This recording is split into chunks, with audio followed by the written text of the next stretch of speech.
Good evening, Mr. Zakir Naik. My name is Gulab Chand Vishkarma, and I have a question. Bakrid is very Kareeb, very near this time, and the Muslim faith believe that on the occasion of Bakrid, they sacrifice the goats, buffaloes, and cows, and all that.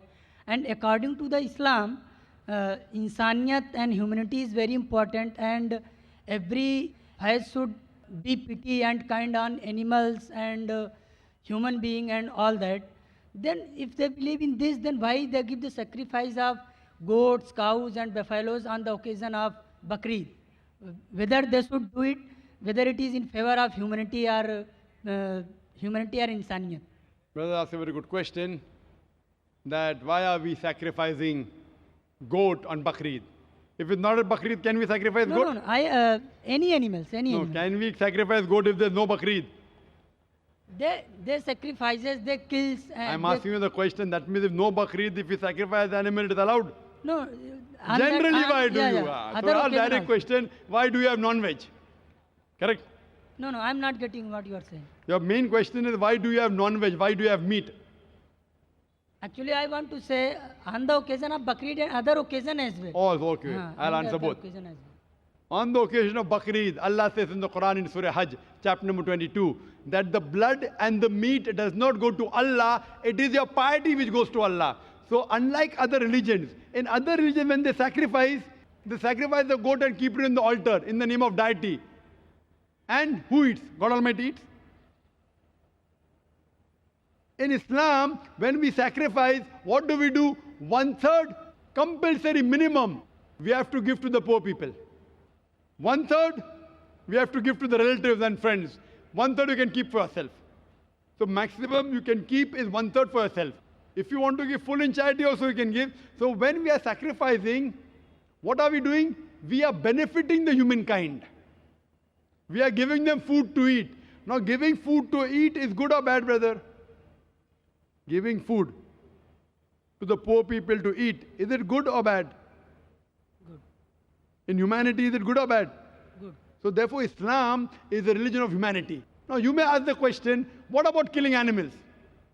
It's good for humanity, but what about animals? In short, a Muslim can be a very good Muslim even by being a pure vegetarian. It's not compulsory in Islam that you should have non-veg, but since Almighty God has given us permission to have non-veg, why should we not have non-veg? Allah says in the Quran, in Surah Ma'idah, chapter number 5, verse number 1, eat of the four-footed animal which has been made lawful for you. Allah says in Surah Nahl, chapter number 16, verse number 5, that the cattle has been made for you, so that you benefit from them, and of the meat you can eat. The same message repeated in Surah Mu'minun, chapter number 23, verse number 21, that in the cattle is an instructive sign. From the belly you drink milk, and of the meat you eat. So since Almighty God has given us permission, why should we not have it? Now coming to the logical aspect, today science tells us that in non-veg food, in flesh food, it is rich in vitamins, and it is only food which has got complete protein. Our human body, there are total 23 amino acids required by the human body, out of which 8 are not synthesized in the body. It has to be given from the external diet. There is no vegetarian food which gives you all the 8 amino acids. It is the flesh food, the non-veg food, which gives you all the 8 amino acids. Furthermore, if you analyze the set of teeth of the herbivorous animal, cow, goat, sheep, they have got flat set of teeth. They only have vegetables. They can't have flesh. If we analyze the set of teeth of the carnivorous animal, tiger, leopard, lion, they have got pointed set of teeth. They have got a carnivorous set of teeth. They have canine set of teeth. They only have flesh food. They can't have vegetables. If we go in front of the mirror and we see a set of teeth, we have got pointed teeth as well as flat teeth. We have got an omnivorous set of teeth. If Almighty God wanted us to have only vegetables, why did He give us the pointed teeth? For what? To have the flesh food. Furthermore, the digestive system of the herbivorous animal, cow, goat, sheep, can only digest vegetables. They can't digest flesh food. The digestive system of the carnivorous animal, tiger, leopard, lion, can only digest flesh food. They can't digest vegetables.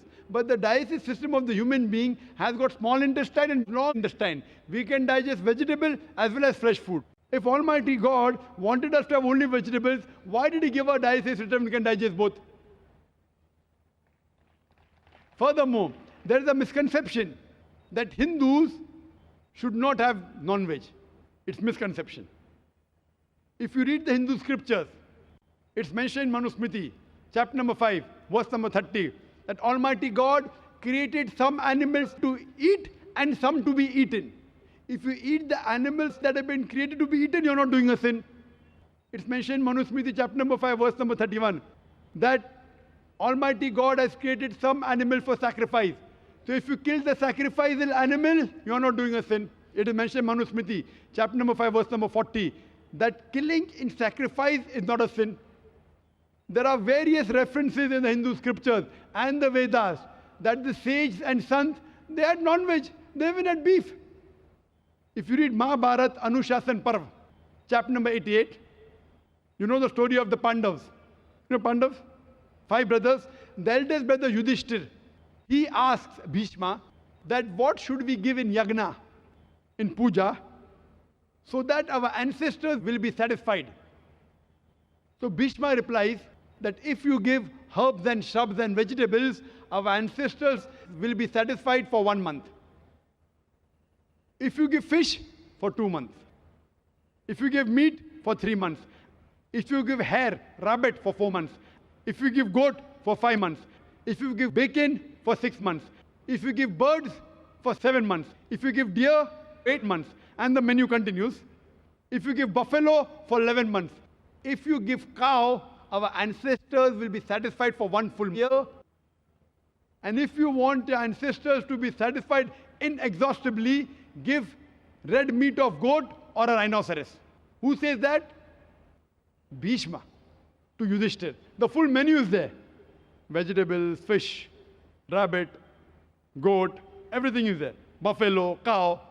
So even in Hindu scriptures, eating non-veg is permitted. It is many of the Hindus, because they were being influenced by other philosophies of ahimsa, they started practicing it. And these people who follow ahimsa, that's non-violence, not killing any living creature, if any human being can lead a life without killing living creatures, I'm for it.